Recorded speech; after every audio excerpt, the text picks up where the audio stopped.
We'll talk a little bit about various pieces of Naihanchi Shodan and understand I'm not taking things in chronological order. Taika didn't typically do that. He'd take a piece from this kata, a piece from this kata, jumble them together, and come up with a technique. And that process is the Bunkai process. The finished product is more like oyo. That's a particular technique. Right? So just want to show a few things from different motions from Naihanchi Shodan.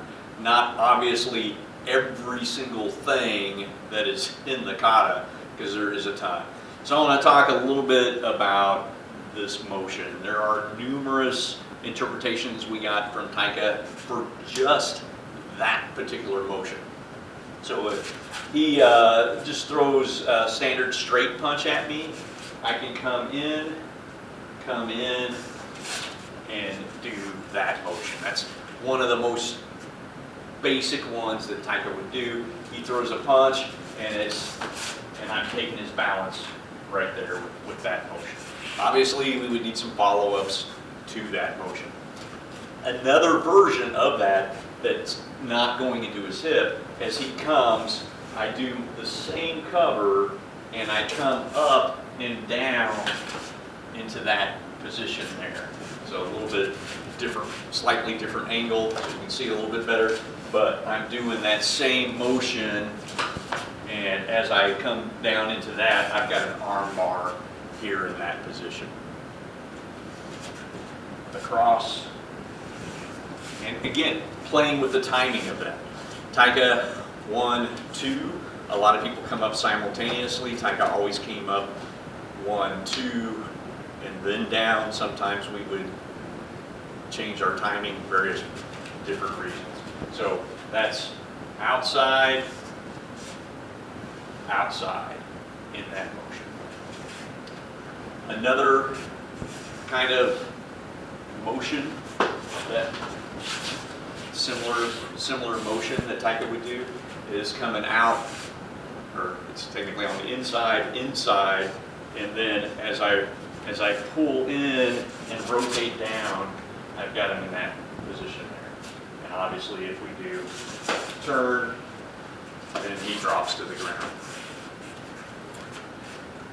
Another very common is push to chest. This was actually in Taika's first American book when he came over here, Tweete Volume 1, is that motion comes to your chest, and then if you follow through, which I don't advocate you doing, it gets really tight and probably is going to make some sort of fracture or whatever at the bottom level as you get to that. Change the timing of it a little bit. 1, 2, and then you end up with your forearm doing the technique on their forearm. Came 1, 2. That timing's just a little bit different. Let's talk about this motion in kata. So anytime you're doing an arm bar and you're in that ulnar notch, this motion that we do in Naihanchi, right now this is just your standard double block, which we do in Naihanchi. Right? I can do that motion. I can be more like the kata and coming up here. When I scoop in, he goes that direction. When I scoop out, he goes that direction. So those kind of motions in kata, when we do that, obviously the fight didn't start here. I did something to get there, right? But his arm is in this position. I'm cradling, kind of like we do in other kata. I'm cradling here, coming into this position. To take his balance towards a weakness, I'll scoop it and then do that change. Essentially, you've got that, what I call the ulnar notch there at the elbow. I'm putting the ulna bone in there and I'm scooping the direction I want them to go. Here and here. Also, we see in kata, this motion, and a lot of people, just turn towards me, a lot of people interpret that as that kind of kick. Like I said, it's not always a kick. Sometimes it's a kick, sometimes it's a knee, sometimes it's obstacle avoidance. All right. So if he punches and I maybe end up in this position here, right? I'm in the kata position. I've captured his arm and I'm striking. If I do the kick that occurs with that, there's nothing over in this region. So obstacle avoidance can be, that's how I land in the kata, right? I'm doing that motion. If he steps left, or left, his other left, and I come here and do this motion, if I do a large kick, I can take him straight down to the ground, obviously, obviously do various takedowns from that. If he steps the other way, he does same side strike, I can strike, and it's a little bit more, this one will be more of a reap. Well, I won't go, I'll just do it slow because he's got some back issues, but if I land, you see I'm right there and can follow up with various things. So that motion does not have to be a kick, it can be obstacle avoidance. It's that motion in kata, it's very simple to see how that could be a reap, a throw, all sorts of different things. You can also, if you look at coming up with a knee strike and then come in the same way, all right? So previous couple of versions, I was throwing him onto his back. I can be knee and even be supported with that. So I'm driving that knee in, and then I can reap him forward as well. So don't get hung up that this has to be a kick. I've seen people interpret it this way, I've seen people interpret it sideways, but it can also be other things. This motion, one thing that Taika was constantly saying with kata is the opponent is not usually right in front of me. It's kind of rare that the opponent would be directly in front of me throughout the duration of these little snippets, these little things that are happening. So you see this, there's classic photos out there of people holding hair and holding the arm, right? Of course, you know, height disparity, this doesn't look like the kata very much for me, but it doesn't work very well on a bald person. So Taika didn't really care for that interpretation very much. Here and here, if my angle is different, see, I'm not even in the front area. I'm not even in the front 180 degrees. I'm behind the seam line, and you can see how you can, if I held on to this and did that motion with any oomph at all, probably he's going to be in physical therapy for a while from that, right? With the thumb up, pinky down, he goes up on his toes, and then right back into kata position here. So if I go here, then I'm elbow over, I'm in a class 1 arm bar. I could even be more this way, or like I talked about previously, I could be this way and do my standard arm bars with that. So I am slightly shorter than him. I'll pretend I'm tall. If I'm taller, right? That same kata motion may be over the shoulder instead of under the shoulder or armpit. So you can see if I've got this angle, right, hands are this way, another kata motion is that way. So if I go, right now I'm thumb this way, kind of 45. If I open that hand, then it puts a lot of kinetic torque right there into that position. Forearm grab.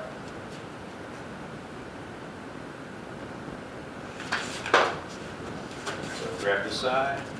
The Naihanchi motion right there puts a ton of torque right there on the ulnar nerve. And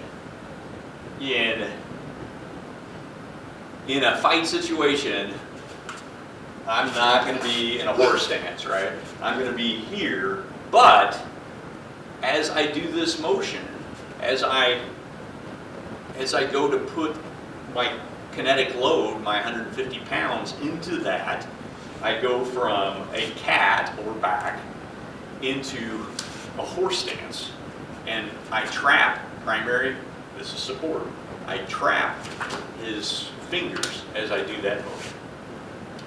Another common kata position is this, right? This. And if you think about kata, the way Taika kind of told us to look at it initially is my opponent's my height. You can adjust kata, and you would see Taika adjusting kata depending on what he was visualizing. But our basic skeleton version, I'm coming into motions like this, and we always had this kind of little V when we pulled that into there. So Taika would say that that V means we're holding on to something, right? And so if my elbow comes up and over, it's not very kata-like. My arm is pretty much parallel to the ground. So if I do this hand motion combined with this and snap it, right? As my elbow comes to my rib cage, it has created a fulcrum, and then the rest of that pull motion, I'm coming in whatever part of the kata, it does it in two different parts, right? We come out here and we come here. So I come here, I throw a block or a strike, and then I'm right into that motion. I've got to create a fulcrum. There's actually kind of two fulcrums. I'm creating a fulcrum here on him and starting his motion. And then as it comes back to my body, now I create a new fulcrum up against my own rib cage and finish the motion. As I move the opposite direction, anytime you create a lever, if I pull this back, the shoulder has to go the other way. That's essentially what I'm doing. Now, my arm is too short to get to my favorite spot, the ulnar notch, with that, right? I'd have to be up here, and then I'm actually creating a bridge situation. I want to be here where there's no muscles. Drop that down. My first fulcrum is set. I start pulling this, he starts moving, and the second one comes to here, and I get that motion. So in kata, we're really setting it there. Initial arm bar, finishing arm bar is that motion right there. So another motion in kata, again, Oyata's versions are a little bit different than a lot of people. Some people kind of throw the frisbee, right? It's going very straight linear motion. Some people do this, some do this. Every style's a little bit different. But ours kind of flipped almost into that seisan position and then rotates over. So if you look at like a right punch, if I come here, so we are thumb side to thumb side, radial to radial, right? And just put a little tension. If I continue trying to go that way, it's a little bit hard. But if I rotate, impact, rotate,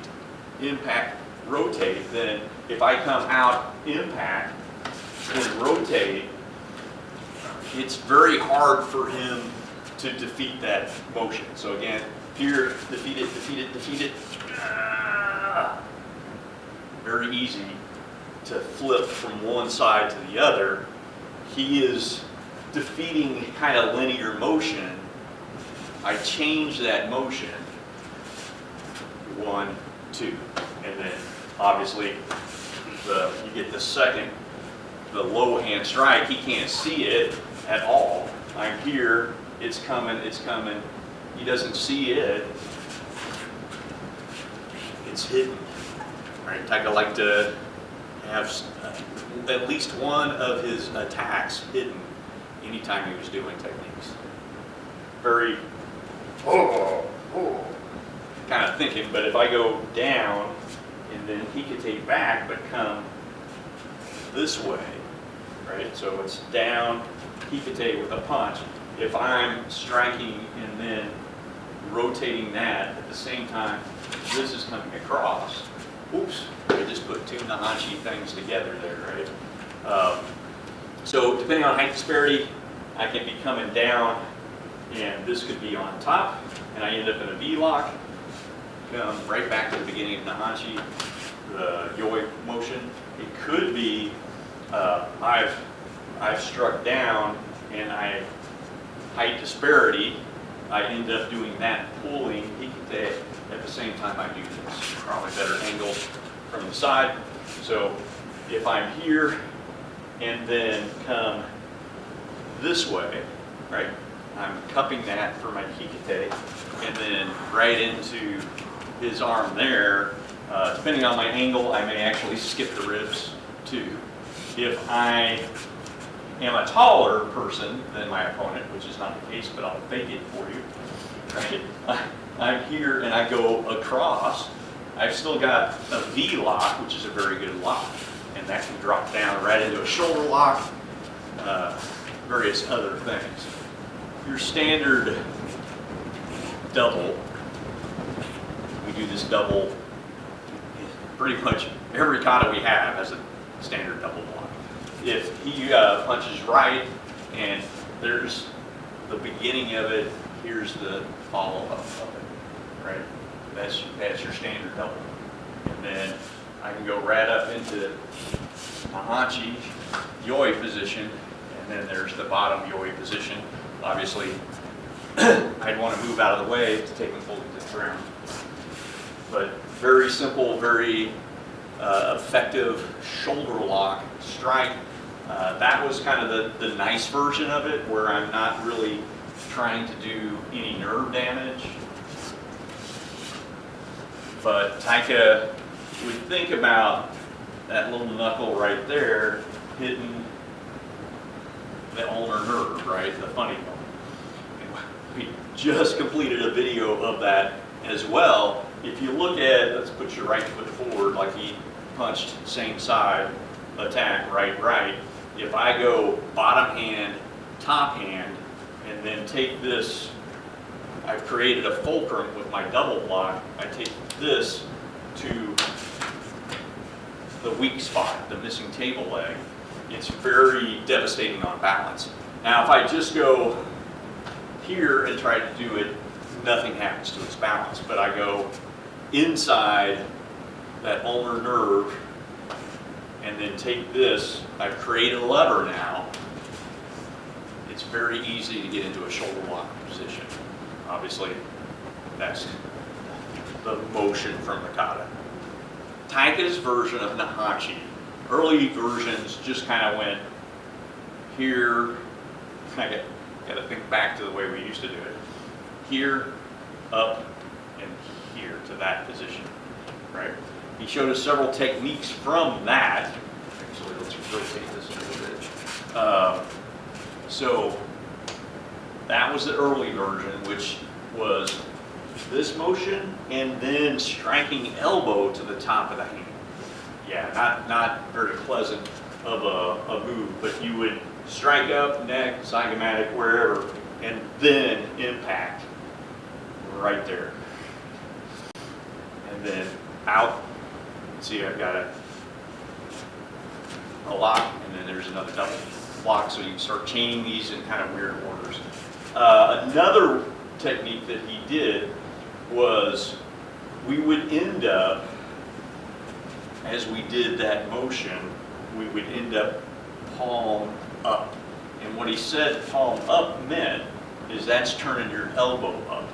So if I do a palm up version of this, then I impact at the outside, I impact there on that elbow and strike to the face or neck, depending on the opponent.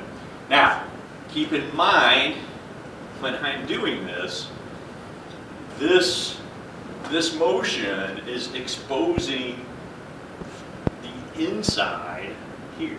It's rotating it around so much to now this inside area that we strike frequently is now mostly on the outside, right? And with body motion, you get a little bit of a lean out of them. As I strike, I'm again making a fulcrum. So I'm not just holding this here, going boom, boom, 1, 2. I'm rotating this here. I'm striking and lifting with this backhand. I'm making a fulcrum out of that. So however I got here, I rotated, impact, lift, and then strike. You do it out of order, then you don't get the bend over to make this work. If I just go here, strike, and come up, I'm not going to get the reaction. If I strike and lift, I get the reaction. So he's going to push right. I'm going to come up and grab. All right, and so I'm getting a cross hand behind. I'm coming up like this. Maybe just a flinch. It may be I was good and got it out there, but I'm wanting this backhand in this position. It's going to drop down and then immediately go here, and now it's going to be this motion from the kata, right? So I'm coming flinch up, grab, and I start to move his body to where I've got a bent arm. This is going to come down towards the kidney. I can even let that rotate around to kind of help me get into that position. And then he came here, into here, and straight into that motion from Naihanchi. Your initial yoi position. So he pushes. I could end up here. I could end up here. I could end up here, here. All of them are valid tuite. Some are a little bit harder, more difficult than the others. I could even end up more forearm, more forearm. Any of those positions are valid. So we'll do this one first. We're in this. This is kind of a weak position, right? If I don't do anything with this hand, he can start curling that around and smash me. Right? I don't want that. So if I flinched up and right hand ends up on the inside, I want to immediately seize fingers, and then I'm going to push this way and C-step in, which drops my weight into it. So again, I flinched, I'm here, I can't stay in that position. I've got to grab and seize that pinky finger behind the ring finger. Then I need force efficiency, principle of X is that direction. I drop my heel and C-step my other foot, and he goes down. That drops my weight into it. If he ended up, same deal, but the forearm ended up there. I still need to do the same thing, but it's going to switch a little bit more closer to that motion, and I can drop and do it. But again, this initial hands up is kind of a flinch motion. That was left palm, mirrored palm is on the inside. I can end up in this position as well. I may have flinched and just the angles were different and I'm in this position. Now, that position's really difficult, right? If I just continue that motion, I'm probably going to lose the hand, but obviously, you know, there's other things that I can go into from there. So if I end up cross hands on the inside, typically I'm going to drop down and go into a different technique. Right? So previously we ended up mirrored hand is in their palm on the inside. this, and the crossbody is this side. If I end up this way, it's really weak. I might be able to get my thumb here and use kind of a backhand to get it, but if I can't get that, if my thumb slips off of it, then I just need to parry it out and do an arm bar, or if it stays closer, if I come in deeper, I can do a shoulder lock. But that one, again, if I come this way, I've got to get that thumb, or pinky. If I don't get the pinky with my thumb, I'm not going to get the technique. If I slip, then I need to parry and do something else. So that's this way or this way. Again, the crossbody is probably the easiest to do because you're actually it's like you're doing a back fist.